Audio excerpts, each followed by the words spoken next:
Hey, it's Chris. 3 different games, one video. Which one of these is actually the best? The answer, I guarantee, will surprise you.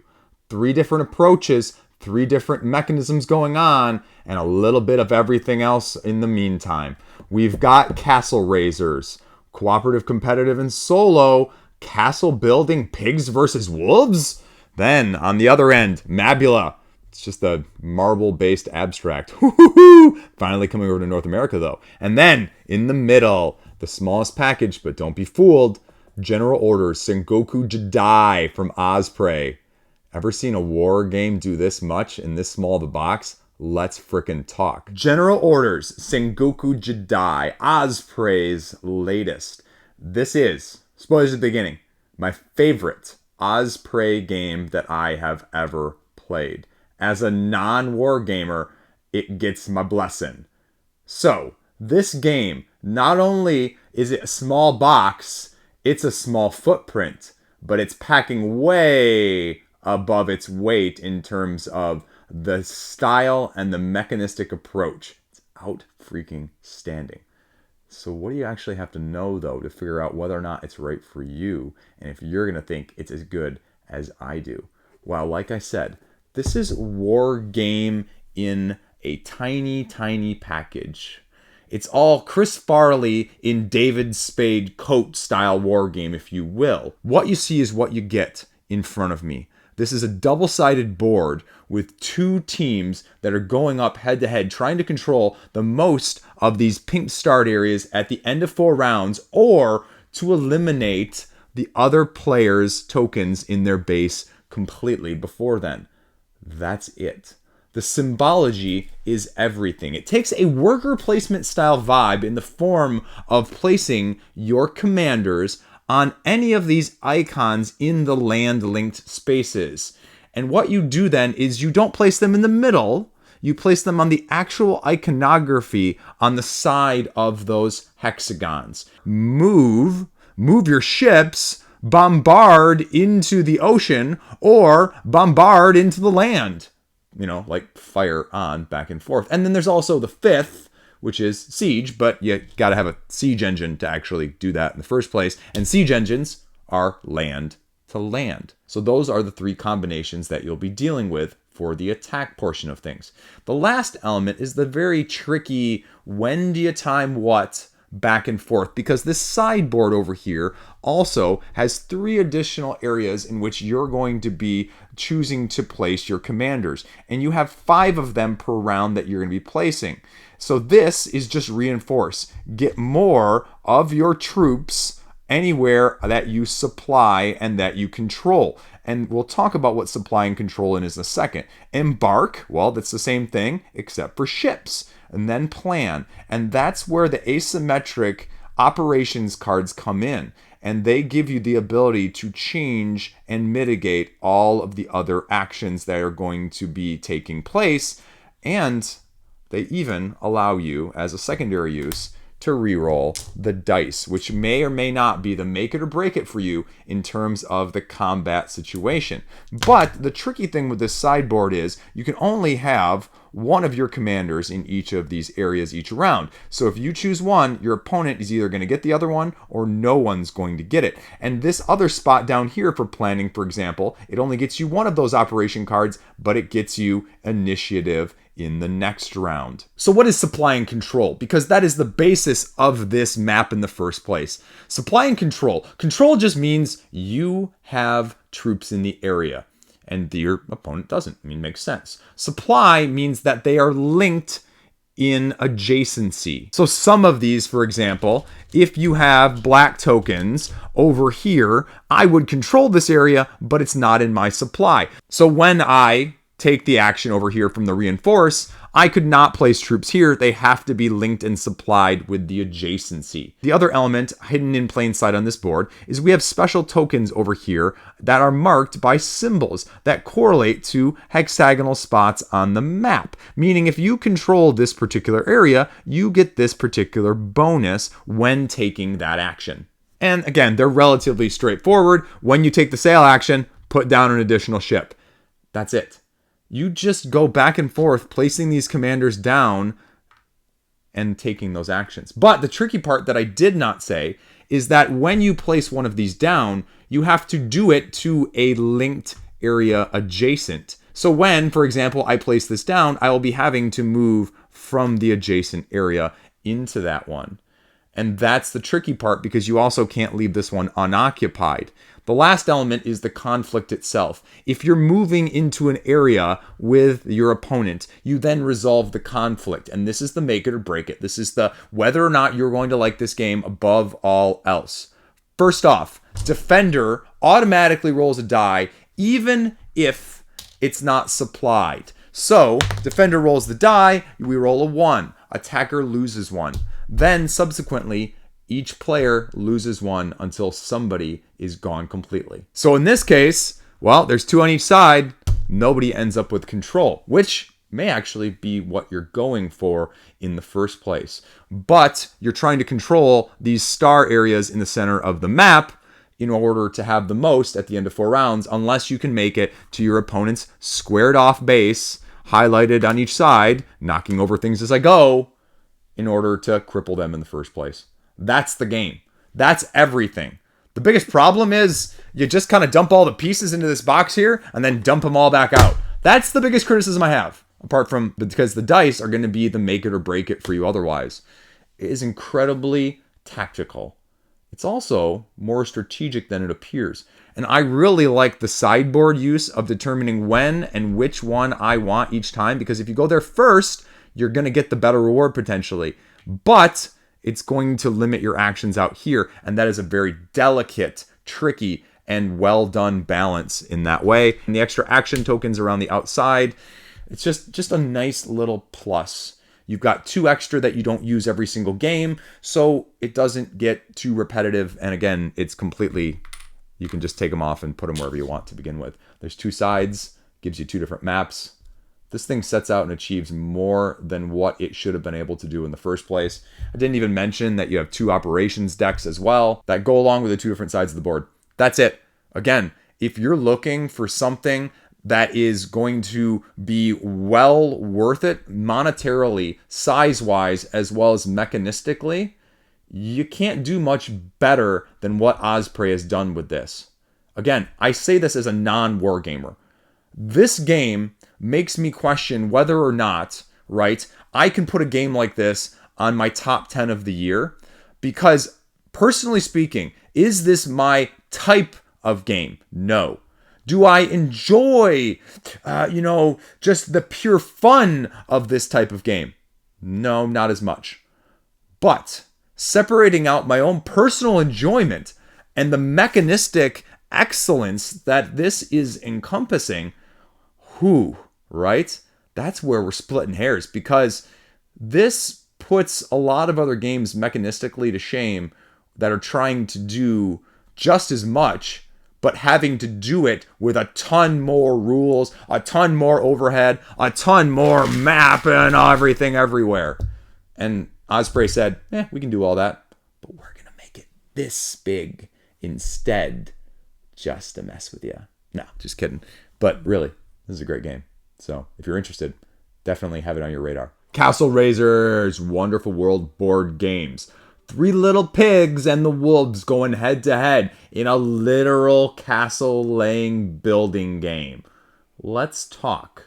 What's going on with this slightly higher than family weight style build it up combo chain game? So we're going to start out focusing on these 2 sideboards instead of the main player board here for a second, because this is the setup dynamic that you will be using on that player board. Here you have the round tiles. 3 rounds, 16 tiles. You grab one of these, you stack it around your player board, overlapping other icons, activating the icons that are covered. Rinse and repeat in a drafting style mechanism until all the tiles are gone. Do that on round 2, do that on round 3. There's a second phase, we'll get there later. Then you have the actual city laying tiles that you're going to be acquiring through the use of one of the 4 different icons that are going to be covered up on these spaces, as you can see represented by these multicolored hexagons right here, corresponding to the multicolored hexagons over here.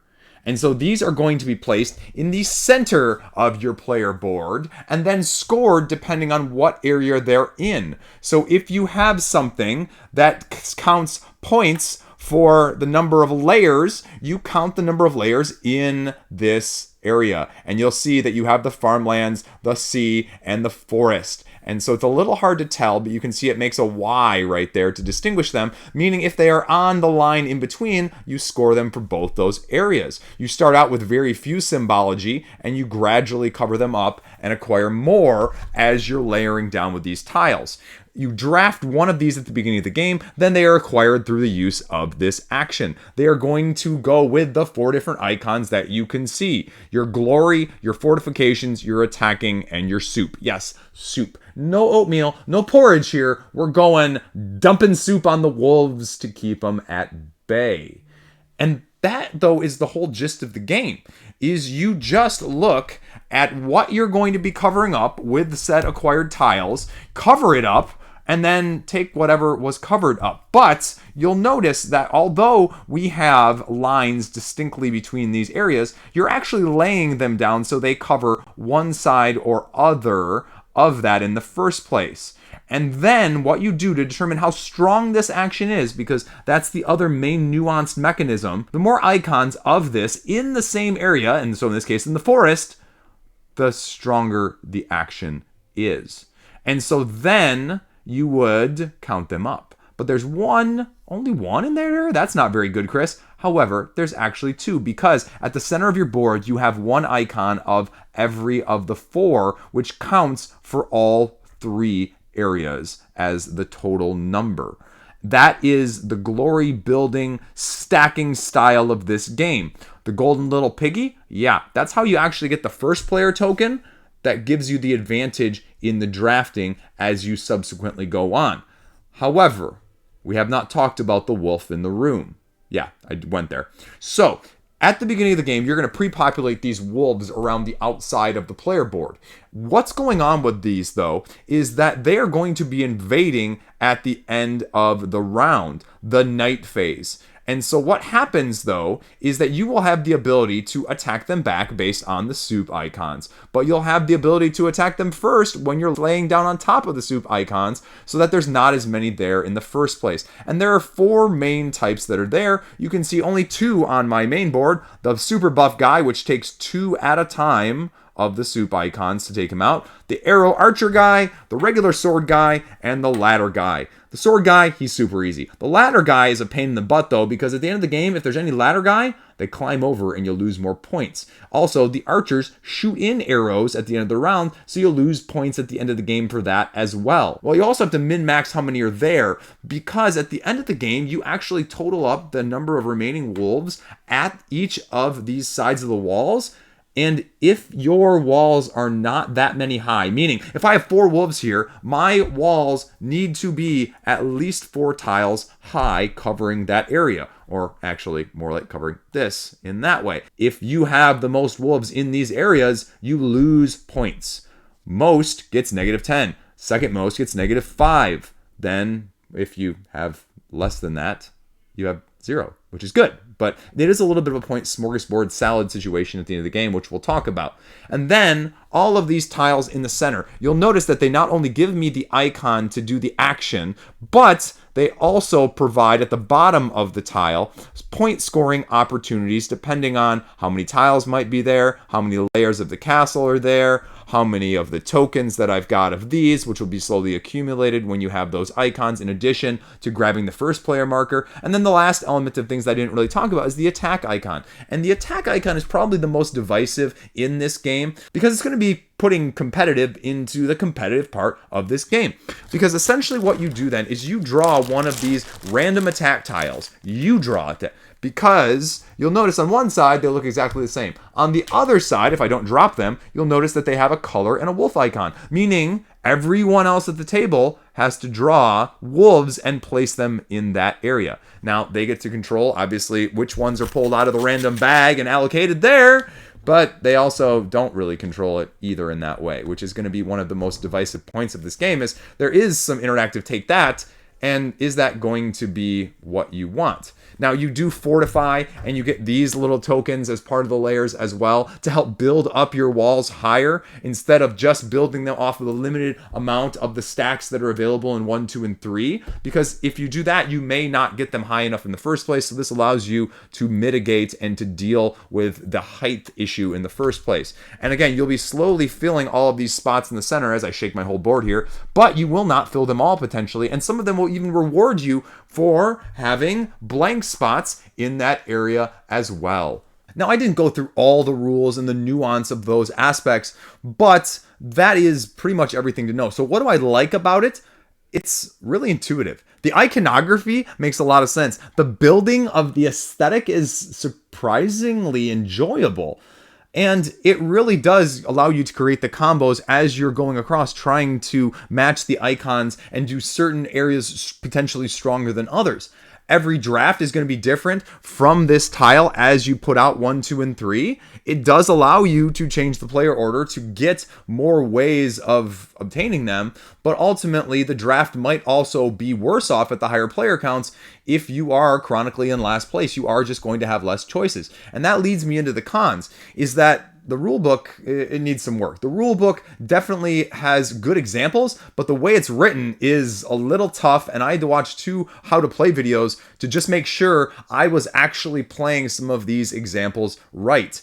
Similarly, there's not a whole lot of difference between the 1s, 2s, and 3s of these tiles as you're laying them down, right? There's not a lot of variety. They all have 2 icons, and you just get to place them over and activate and place them over and activate and place them over and activate and grab one of the tiles and place them over and activate and make someone else draw wolves and make someone else draw wolves and knock the wolves off with your soup. So it is a little repetitive over the 3 rounds, but because it's only 3 rounds, it doesn't overstay its welcome. I really have to point this out as a side note here. You have to store this game horizontally. You can't store it vertically because of the way these are slotted, because if you do tilt it, they will all get out there. And so you just got to be aware as a minor critique. It's otherwise what you see is what you get. It's lighter. It's definitely a step up from a filler in terms of the combo chaining, making sure you have enough icons to maximize it, and then picking out the right scoring objectives for the end game, and figuring out what's going to work on the smorgasbord of points that you can see here, and removing points for arrows, and then getting all of your points based on the height and everything else that's going on there. Again, the tile attacking tokens are going to be the other divisive thing. And the player count thing is something we have to talk about. It definitely plays different at the player counts. At lower player counts, it is more head-to-head bash 'em. At the higher player counts, you're going to have less ability to choose necessarily what drafting tiles you want, which may also leave you a little bit wanting in that way. So final thoughts on this. Is it a fun game?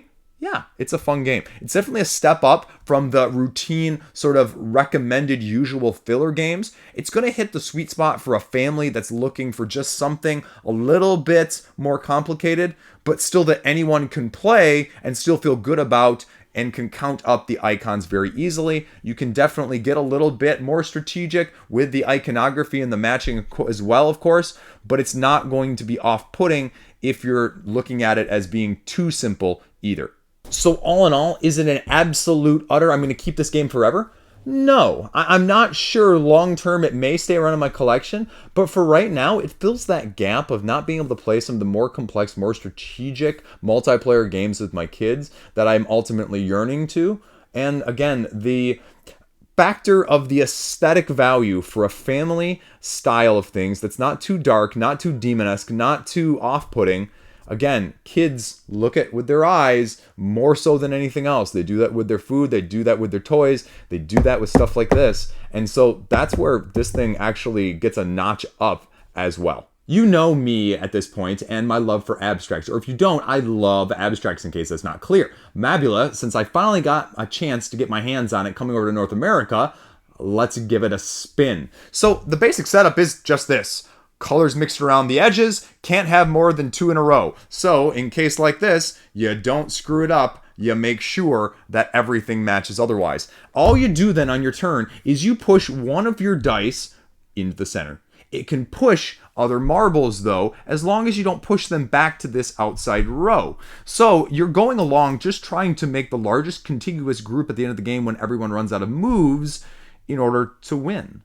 And that's it. That's the whole abstract nature. But it's the how far do I push you along as you're moving? Because again, this aesthetic value of being able to literally just push them back and forth is really good, because otherwise, with a game where you're actually pushing, it doesn't actually work, right? Or the marbles are flying all over the place or everything else like that could happen. It works. And so then as you're doing this, you're slowly making inroads, trying to group your marbles against others and trying to get theirs away from each other. And so that's kind of what you're trying to do as you position this across the board. And that is the whole game right there. It's definitely an analysis paralysis thinker, but it's not a stinker. It's really straightforward. It's really easy to play. I'm not really sure if there's a whole overarching strategy, having played it a bunch of times now and, sort of having a coin flip. I actually lose most of the time because even though I love playing this type of game, I absolutely suck at it. Is it fun though? Yeah. Is it staying? Yeah. Is it better than all of the abstracts I have? No. Is it easier to learn, faster to play, and less analysis paralysis though? Frickin' hell yes.